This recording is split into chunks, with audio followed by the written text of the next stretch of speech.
الله وبركاته. نحمده ونصلي على سيد المرسلين وآله وأصحابه أجمعين. أما بعد، فأعوذ بالله من الشيطان الرجيم.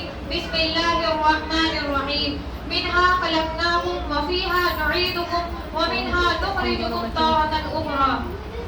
شاعر کہتا ہے نہ پوچھ زمانے کو کہ کیا ہماری کہانی ہے، ہماری پہچان تو بس یہ ہے کہ ہم ہندوستانی ہیں. معزز سامعین، آج ہم سب یہاں جو ہندوستان کی 77ویں یوم آزادی منانے کے لیے جمع ہوئے ہیں. یہ تمام لوگوں کے لیے بہت ہی خوشی اور مسرت کی بات ہے، کیونکہ 1847 سے لے کر 1957 تک پورے 90 سال ہمارا دیش انگریزوں کی غلامی میں رہا، اور اس غلامی سے آزادی دلوانے کے لیے ہمارے علماء، ہمارے مجاہدین، ہمارے دانشوروں نے بھرپور جدوجہد کی، اور طویل مدت تک جدوجہد کرنے کے بعد 15 اگست 1947 کو ہمارے دیش کو آزادی دلوائی.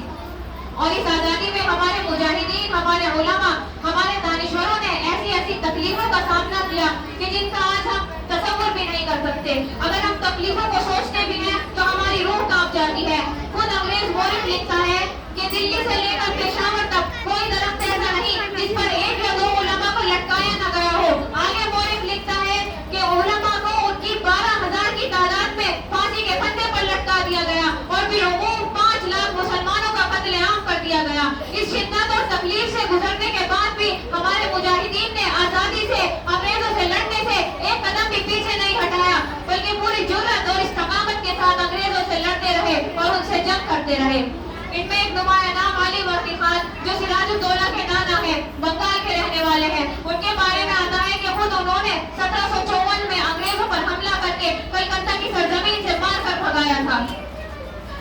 تاریخ کے اور اوراق کو پڑھیں گے تو ہمارے بہت سے ایسے مجاہدین ملیں گے جنہوں نے اپنی پوری جرأت کے ساتھ انگریزوں کا مقابلہ کیا. پلاسی کی جنگ ہمارے سامنے موجود ہے، بکسر کی جنگ ہمارے سامنے موجود ہے. ہمارے مجاہدین نے پوری قوت کے ساتھ انگریزوں کا مقابلہ کیا، لیکن ہمارے اپنوں نے اپنے ہی ساتھ غداری کی، بے وفائی کی، جس کی وجہ سے ہمیں یہ جنگ ہارنی پڑی.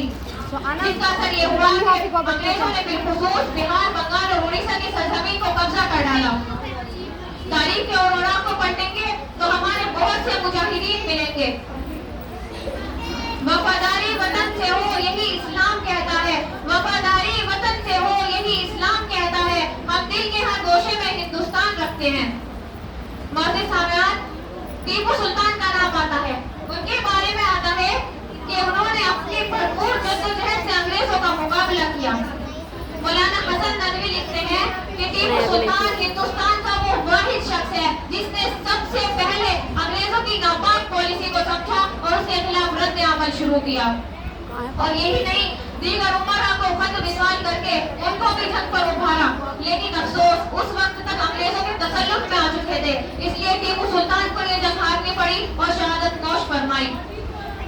آج ہم ڈنکے کی چوٹ پر کہہ سکتے ہیں اور پوری ہمت، پوری قوت کے ساتھ کہہ سکتے ہیں کہ جس طرح ہمارے مجاہدین نے آزادی میں حصہ لیا، اس طرح تاریخ کوئی مثال پیش نہیں کر سکتی. لیکن اس کے باوجود ہم پورے یقین کے ساتھ کہہ سکتے ہیں کہ یہ آزادی، جس میں ہم پوری آزادی کے ساتھ ہندوستان میں زندگی جی رہے ہیں، ہم نے اتنی آسانی سے اس کو حاصل نہیں کیا. ہندو، مسلم، سکھ، عیسائی سب نے مل کر، اکٹھا ہو کر، اتحاد کر کے اس سرزمین کو آزادی دلوائی ہے. ہم سب نے اس پر مل کر کام کیا ہے. اس آزادی میں ہم سب کا حصہ ہے، اس لیے ہم کو چاہیے کہ امن و امان قائم کریں. جس طرح ہمارے علماء نے 1000 سال اختلاف کو ایک طرف رکھ کر اس ہندوستان کی بقا کے لیے، اس سرزمین کی بقا کے لیے، گنگا جمنی تہذیب کو باقی رکھنے کے لیے اتحاد کیا اور انگریزوں سے جنگ کی.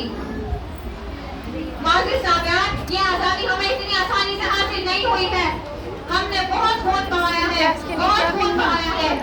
ہمیں یہ آزادی تب حاصل ہوئی جب مولانا جعفر تھانیسری رحمت اللہ علیہ جیل میں بند کر دیا گیا اور ان کو کھانے کی جگہ ریت میں ڈالی ہوئی روٹی اور سالن گاج کے پتوں کا بنا کر دیا جاتا. اس درد و کرم سے مولانا گزرے تب ہمیں یہ آزادی حاصل ہوئی ہے. گاندھی جی کی زندگی کو 2 بار کر دیا گیا تب ہمیں یہ آزادی حاصل ہوئی ہے.